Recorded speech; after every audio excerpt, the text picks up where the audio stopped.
বাংলাদেশ আওয়ামী লীগ রাজশাহী মহানগর শাখা কার্যালয় শুভ উদ্বোধন করা হলো। এমন একটি ব্যানার কুমারপাড়া মহানগর আওয়ামী লীগের ভাঙা কার্যালয়ের সামনে ব্যানার টাঙিয়ে রাখে। পরে জানাজানির এক পর্যায়ে বেলা 12:30টার দিকে স্বেচ্ছাসেবক দলের নেতাকর্মীরা সেখানে উপস্থিত হয়ে ব্যানারটি টেনে ছিঁড়ে আগুন জ্বালিয়ে পুড়িয়ে দেয়। বোয়ালিয়া মডেল থানার ওসি বলছে, রাতের আধারে ব্যানারটি টাঙিয়ে রেখে যায়। আমরা আশপাশের সিসিটিভি ক্যামেরার ফুটেজ দেখে তা চিহ্নিত করার চেষ্টা চালাচ্ছি।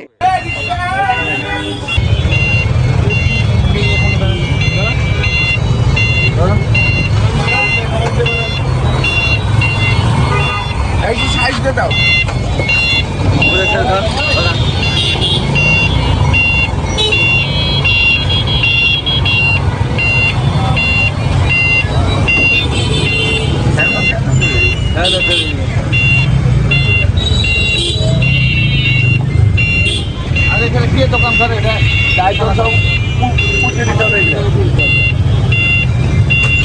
উঠিয়ে দিলে হবে।